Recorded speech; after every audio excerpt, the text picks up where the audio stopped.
Tuan Yang Dipertua,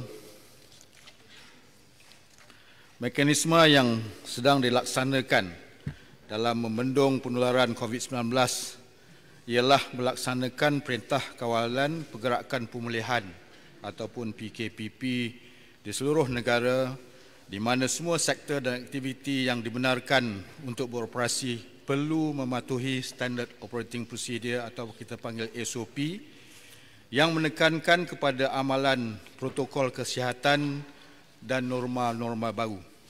Sekiranya berlaku peningkatan kes COVID-19 di mana-mana kawasan, kerajaan akan mengetatkan kawalan di kawasan atau lokaliti tersebut dengan melaksanakan Perintah Kawalan Pergerakan bersyarat atau Perintah Kawalan Pergerakan diperketatkan bagi membolehkan pihak Kementerian Kesihatan Malaysia melaksanakan tindakan pencegahan, pemulihan atau mitigasi di dalam kawasan tersebut.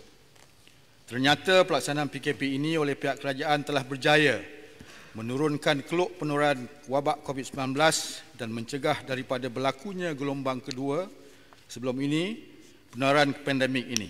4 fasa PKP yang berakhir pada 12 Mei 2020 telah digantikan dengan fasa PKBB bermula daripada 13 Mei hingga 9 Jun 2020. Seterusnya Perintah Kawalan Pergerakan Pemulihan PKPP dari 10 Jun hingga 31 Ogos 2020 sebagai langkah exit strategi secara berhati-hati dengan pembukaan secara berperingkat hampir ke semua sektor ekonomi dan juga sosial berpandukan SOP yang telah ditetapkan. Mekanisme pengurusan krisis negara yang dilaksanakan telah berjaya mengawal penularan wabak COVID-19 dan mengelakkan fasiliti kesihatan seperti hospital dan klinik terbeban dengan kes yang terlalu tinggi. Saringan COVID-19 yang kita teruskan hanya dilakukan ke atas mereka yang bergejala dan juga kontak-kontak rapat kepada PUS, people under surveillance yang positif dan tidak dilakukan ke atas semua penduduk di negara Malaysia kerana selagi tiada vaksin sesiapa saja pada bila-bila masa boleh dijangkiti oleh virus ini. Langkah pencegahan terbaik ialah dengan membudayakan dan mengamalkan norma baru kehidupan seperti penjarakan sosial dan pematuhan kepada kawalan kebersihan seperti kerap membasuh tangan dengan sabun ataupun hand sanitizer. Terima kasih Yang Dipertua. Terima kasih Menteri. Sila soalan tambah pertama. 30 saat. Terima kasih Tuan Yang Dipertua soalan tambahan. Isu pandemik COVID-19 adalah isu global termasuk Malaysia. Meskipun saya akui bahawa kerajaan telah berusaha menantai lengkuk penurunan dari terus merepak dengan mengambil berbagai langkah. Tetapi rakyat umumnya nampaknya terus bimbang akan kesan buruk yang akan mereka terpaksa menghadapi, iaitu kehilangan pendapatan dan bebanan hutang yang terpaksa ditanggung. Saya ingin bertanya Yang Berhormat Menteri, adakah kerajaan bercadang untuk menanjutkan tempoh baru moratorium bagi rakyat yang terjejas dengan pandemik dan bantuan sara hidup yang disemak semula? Terima kasih. Sila Menteri, 1 minit. Tuan Yang Dipertua, apa saja bentuk penambahan baikan dari segi untuk mengurus dan terus mementeras penularan COVID-19? Kita sentiasa mengadakan perbincangan. Contoh MKN bersidang setiap hari untuk menyemak contohnya performance oleh frontliners. Bagaimanakah kita perlu menambah baik untuk mengelakkan keresahan masyarakat. Itu sebab saya sebutkan tadi, kita akan mengadakan norma-norma yang tertentu yang kita sentiasa semak dan kaji untuk memberi keyakinan kepada rakyat yang mereka ini boleh bergerak dalam keadaan apa sekalipun. Dengan adanya yang kita tahu hari ini, COVID-19 berada dalam masyarakat kita. Kalau kita lihat data hari ini, public health system di negara kita ini dengan izin adalah satu public health system yang antara terbaik di dunia.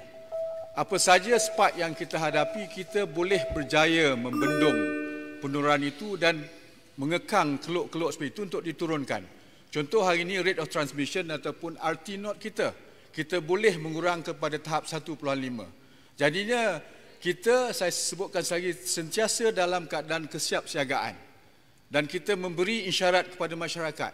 Contohnya, kalau kita ada kumpulan beramai-ramai supaya kita jauhkan kedudukan kita antara satu sama lain, menggunakan pelitup muka dan sebagainya supaya kita boleh mengekang, orang kata itu rantaian, memutuskan rantaian COVID-19.